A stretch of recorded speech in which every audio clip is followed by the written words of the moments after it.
मीठे बच्चे, प्राण दान देने वाला बाप है। वह नॉलेज ऐसी देते हैं जिससे प्राण दान मिल जाता है। ऐसे प्राण दान देने वाले बाप को प्यार से याद करो। प्रश्न किस आधार पर 21 जन्मों तक तुम्हारे सब भंडारे भरपूर रहते हैं? उत्तर, संगम युग पर तुम बच्चों को जो नॉलेज मिलती है यह सोर्स ऑफ इनकम है। इस पढ़ाई के आधार से सब भंडारे भरपूर हो जाते हैं। इस पढ़ाई से 21 जन्मों की खुशी मिल जाती है। ऐसी कोई चीज़ नहीं जिसके प्राप्ति की इच्छा रहे। बाबा नॉलेज का दान ऐसा देते हैं जिससे आत्मा क्या से क्या बन जाती है। ओम शांति। भगवानुवाच, शालिग्राम समझते हैं कि शिव बाबा हमको पढ़ाने आते हैं। बच्चे जानते हैं वही सृष्टि के आदि मध्य अंत को जानते हैं। बच्चों को अब कोई नई बात नहीं लगती है, समझ में आ गया है। मनुष्य तो सब भूले हुए हैं। जिसने पढ़ाया उनके बदले पहले नंबर में पढ़ने वाले का नाम डाल दिया है। तुमको पढ़ते पढ़ते यह बात सिद्ध करनी है। भारत के शास्त्रों की बात है और धर्म के शास्त्रों की नहीं है। भूल ही भारत के शास्त्रों की है। तुम्हारे सिवा यह बात और कोई सिद्ध नहीं कर सकता। बच्चे जानते हैं यह अनादि ड्रामा है, फिर भी रिपीट होगा। तुम मनुष्य मात्र को सुधारने का पुरुषार्थ करते हो। मनुष्य जब सुधरते हैं तो दुनिया ही सुधर जाती है। सतयुग है सुधरी हुई नई दुनिया और कलयुग है अनसुधरी हुई पुरानी दुनिया। यह भी तुम बच्चे अच्छी रीति समझते हो और धारण कर समझाने लायक भी बनते हो। इसमें बड़ी रिफाइननेस चाहिए। बाबा तुमको कितना रिफाइन कर समझाते हैं, सुधारते हैं। बाप कहते हैं जब तुम सुधर जाते हो फिर मुझे सुधारने की ज़रूरत नहीं रहती। तुम आर्य बन पड़े थे। अब आर्य अर्थात देवी देवता बनना है। सो तो सतयुग में ही होंगे। वह सब सुधरे हुए थे। अब अनसुधरेले उनकी पूजा करते हैं। यह किसकी बुद्धि में नहीं आता कि हम उनको क्यों सुधरेले कहते हैं। यह सब मनुष्य को जो सुधरेले आर्य थे वही सब अनसुधरेले बने हैं। आर्य और अनार्य, बाकी वह जो आर्य समाज है वह मठ पंथ है। यह सब झाड़ से क्लियर समझ सकते हैं। यह मनुष्य सृष्टि का झाड़, इसकी आयु 5000 वर्ष है। इसका नाम कल्प वृक्ष है। परंतु कल्प वृक्ष अक्षर से मनुष्य की बुद्धि में झाड़ नहीं आता है। तुमको झाड़ के रूप में समझाया है। वह कह देते कल्प लाखों वर्षों का है। बाप कहते हैं 5000 वर्ष का है। और कोई कितनी आयु सुनाते, कोई कितनी, पूरा समझाने वाला कोई है नहीं। आपस में कितना शास्त्रवाद करते हैं। तुम्हारी तो यह रूरियान है। तुम सेमिनार करते हो, इसको रूरियान कहा जाता है। प्रश्न उत्तर समझने के लिए भी करते हैं। बाबा जो कुछ तुमको सुनाते हैं उससे ही टॉपिक निकाल तुम सुनाते हो।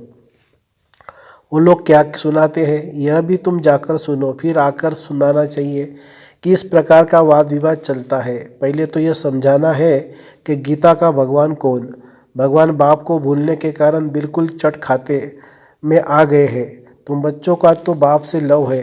तुम बाबा को याद करते हो। बस बाबा ही प्राण दान देने वाला है। नॉलेज का दान ऐसा देते हैं जो क्या से क्या बन जाते हैं। तो बाप पर लव रहना चाहिए। बाबा हमको ऐसी ऐसी नई बातें सुनाते हैं कि हम श्री कृष्ण को कितना याद करते हैं। वो कुछ देता ही नहीं है।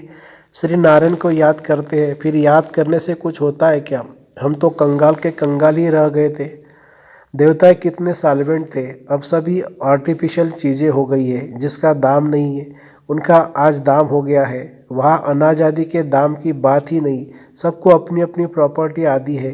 कोई अप्राप्त वस्तु नहीं जिसके प्राप्ति की इच्छा रहे। बाबा कहते हैं मैं तुम्हारा भंडारा भरपूर कर देता हूँ। तुमको ऐसी नॉलेज देता हूँ जिससे तुम्हारा भंडारा भर जाता है। तुम्हारी बुद्धि में है knowledge is source of income. Knowledge ही सब कुछ है। इस पढ़ाई से तुम कितना उच्च बनते हो। पढ़ाई का भंडार है ना, वह टीचर्स पढ़ाते हैं, उनसे अलग काल का सुख मिलता है। इस पढ़ाई से तुमको 21 जन्म का सुख मिलता है। तुम बच्चों को बहुत खुशी होनी चाहिए। ये समझने में टाइम लगता है। जल्दी कोई समझ न सके। कोटों में कोई निकलता है। आधा कल्प सभी मनुष्य एक दो को गिराते ही आए हैं। चढ़ाने वाला एक बाप है। बेहद की पढ़ाई पढ़ाने वाले के बदले पढ़ने वाले का नाम डाल दिया है। दुनिया इन बातों को नहीं जानती। कहते हैं भगवानुवाच पढ़ा कर गए, फिर उनका कोई शास्त्र रहता नहीं है। सतयुग में कोई शास्त्र है नहीं। यह सब है भक्ति मार्ग के शास्त्र। कितना बड़ा झाड़ है। भक्ति की यह अनेक टाल टालियाँ न हो तो झाड़ का नाम भी न रहे। यह सब धारण करने की बातें हैं। तुम धारणा करते हो। पढ़ाने वाले तो पढ़ाकर गुम हो जाता है, पढ़ने वाले आकर विश्व के मालिक बनते। कितनी नई बातें हैं। एक भी बात कोई की बुद्धि में बैठती नहीं है। स्टूडेंट भी तुम सब नंबरवार हो, कोई पास होते कोई फेल होते हैं। ये बेहद का बड़ा इम्तहान। तुम जानते हो हम अभी अच्छी तरह पढ़ेंगे तो कल्पांतर अच्छा पढ़ेंगे। अच्छा पढ़ने वाले उच्च पद पाते हैं, नंबरवार सब जाएंगे, सारा क्लास ट्रांसफ़र होता है, नंबरवार जाकर बैठते हैं। यह ज्ञान भी आत्मा में है। अच्छा व बुरा संस्कार आत्मा में है। शरीर तो मिट्टी है, आत्मा निर्लेप हो नहीं सकती।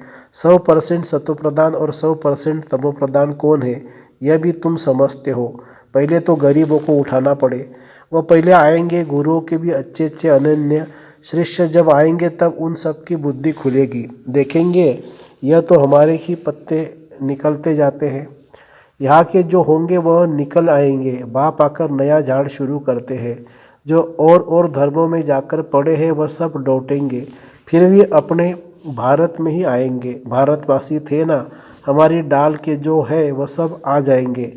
आगे चलकर तुम सब समझते जाएंगे। अब बाहर से सबको धक्का मिलता जाता है। जहाँ जहाँ बाहर वाले हैं उनको भगाते रहते हैं। समझते हैं ये बहुत धनवान हो गए हैं, यहाँ वाले गरीब हो गए हैं। पिछाड़ी में सबको अपने अपने धर्म में जाना होता है। आखिर सब अपने घर तरफ भागेंगे। विलायत में कोई मरता है तो उनको भारत में ले आते हैं, क्योंकि भारत है फर्स्ट क्लास पवित्र भूमि।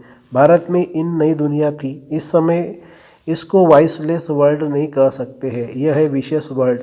इसलिए बुलाते हैं, हे पतित पावन आओ, आकर हमको पावन बनाओ। भल दुनिया तो यही है, परंतु इस समय दुनिया में कोई पावन तो है नहीं। पावन आत्माएं मूल वतन में है, वह है ब्रह्म महतत्व। सब पावन बनकर वहाँ जाएंगे, फिर नंबरवार आएंगे पाड़ बजाने। आदि सनातन देवी देवता धर्म का यह फाउंडेशन है। फिर 3 ट्यूब निकलती है। यह तो देवता धर्म है, यह कोई ट्यूब नहीं है। पहले यह फाउंडेशन, फिर 3 ट्यूब्स निकलती है। मुख्य है 4 धर्म। सबसे अच्छा धर्म है यह ब्राह्मण धर्म। इनकी बहुत महिमा है। हीरे जैसा तुम यहाँ बनते हो। बाप तुमको यहाँ पढ़ाते हैं तो तुम कितने बड़े हो।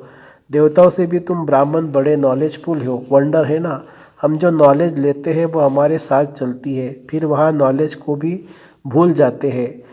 तुम जानते हो पहले हम क्या पढ़ते थे, अब हम क्या पढ़ते हैं। ICS वाले क्या पढ़ते हैं और बाद में क्या पढ़ते हैं, फ़र्क तो है ना। आगे चलकर तुम बहुत नई पॉइंट सुनेंगे, अभी नहीं बताएंगे। पाठ ही आगे सुनने का है। बुद्धि में रहता है नॉलेज का पाठ जब पूरा होना होगा तब हम भी उस समय बाबा के ज्ञान को धारण कर लेंगे। फिर हमारा पाठ शुरू हो जाएगा, उनका पाठ पूरा हो जाएगा। बुद्धि में बहुत अच्छी धारणा चाहिए। सिमरण करते रहो, बाप को याद करते रहो। याद नहीं होगी तो कम पद पाएंगे। बाप को याद करते करते शरीर का भान निकल जाएगा। सन्यासी भी इस अवस्था को अभ्यास करते करते शरीर छोड़ देते हैं, परंतु उन्हों का रास्ता अलग है, इसलिए उनको फिर जन्म लेना पड़ता है। फॉलोअर समझते हैं वह ब्रह्म में लीन हो गया, फिर वापस आ नहीं सकता। बाप समझाते वापस कोई भी जा नहीं सकते। पिछाड़ी में सब एक्टर्स जब स्टेज पर आएंगे तब फिर घर जाएंगे। वह हद की विनाशी नाटक, यह बेहद का अविनाशी नाटक तुम अच्छी तरह समझा सकते हो। यह ड्रामा जो मिसल चलता है वह तो फिर छोटे छोटे ड्रामा बनाते हैं, झूठी फिल्म बनाते हैं। उनमें थोड़ी अच्छी बातें होती है, जैसे विष्णु अवतरण दिखाते हैं। ऐसे नहीं ऊपर से कोई उतर आता है।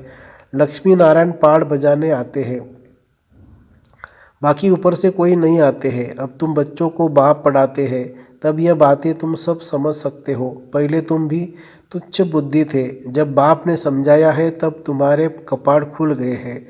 इतना समय जो कुछ सुना वह कोई काम का नहीं था और ही गिरते गए, इसलिए तुम सबसे लिखवाते हो। जब लिख कर देवे तब समझा जाए कुछ बुद्धि में बैठा है। बाहर से आते हैं, फार्म भराते हैं तो मालूम पड़े हमारे कुछ कुल का है। मूल बात है बाप को जानना। सब समझे कि बरोबर कलब बाप हमको पढ़ाते हैं। ये पूछना है कब से पवित्र बने हो। जल्दी नहीं सुधरते, घड़ी घड़ी माया पकड़ लेती है, देखती है कच्चा है तो हप कर लेती है। कई महारथियों को भी माया हप कर गई। शास्त्रों में भी मिसाल अभी के है। मंदिर में भी घोड़े सवार महारथी प्यादे आदि दिखाते हैं। तुम अब अपना यादगार देखते हो। जब तुम बन पाए जाएंगे तो भक्ति उड़ जाएगी। तुम किसी को माथा नहीं टेक सकते हो। तुम पूछेंगे यह कहाँ गए, इनकी बायोग्राफी बताओ। बाबा ने तुम बच्चों को नॉलेजफुल बनाया है। तब तुम पूछते हो तो नशा रहना चाहिए। पास विद ऑनर 8 होते हैं। यह बहुत बड़ा इम्तहान है। अपने को देखना है, हमारी आत्मा पवित्र बनी है। बैटरी भरेगी तब जब योग होगा। बाप से योग होगा तो सत्व प्रधान बनेंगे। तमो प्रधान आत्मा वापिस नहीं जा सकती। यह भी ड्रामा है। वहाँ दुख देने वाली कोई चीज़ नहीं है। गाय भी सुंदर है। श्री कृष्ण के साथ गाय कितनी सुंदर दिखाते हैं। बड़े बड़े आदमी का फर्नीचर भी सुंदर। गाय अच्छा दूध देती है, तब तो दूध की नदियाँ बहती है। अब यहाँ नहीं है। अभी तुम नॉलेजफुल बन गए हो। इस दुनिया को तुम तुच्छ समझते हो। इनका सारा किचड़ा स्वाह होना है। फिर सारा किचड़ा निकल सब स्वच्छ बन जाएंगे। हम अपनी राजधानी में जाते हैं। उनका नाम है स्वर्ग। सुनते ही खुशी होती है। अच्छा, मीठे मीठे सिखिलदे बच्चों प्रति माता पिता बाप दादा का याद प्यार और गुड मॉर्निंग। रूहानी बाप की रूहानी बच्चों को नमस्ते। हम रूहानी बच्चों की रूहानी माता पिता बाप दादा को याद प्यार, गुड मॉर्निंग और नमस्ते बाबा नमस्ते। धारणा के लिए मुख्य सार। इस अनसुधरी पुरानी दुनिया को सुधारने के लिए स्वयं को सुधारना है। अपनी बुद्धि को बाप की याद से रिफाइन बनाना है। दूसरी पॉइंट, आपस में रोरियान करनी है, वाद विवाद नहीं। नॉलेज का दान दे सर्व का भंडारा भरपूर करना है। वरदान, सोमान की सीट पर स्थित हो शक्तियों को ऑर्डर प्रमाण चलाने वाले विशाल बुद्धि भवो। अपनी विशाल बुद्धि द्वारा सर्वशक्तियों रूपी सेवाधारियों को समय पर कार्य में लगाओ। जो भी टाइटल डायरेक्ट परमात्मा द्वारा मिले हुए हैं उनके नशे में रहो। सोमान की स्थिति रूपी सीट पर सेट रहो तो सर्वशक्तियाँ सेवा के लिए सदा हाजिर अनुभव होगी। आपके ऑर्डर के इंतजार में होगी। तो वरदान और वर्षे को कार्य में लगाओ। मालिक बन, योग युक्त बन, युक्त सेवाधारियों से लो तो सदा राजी रहेंगे। बार बार अर्जी नहीं डालेंगे।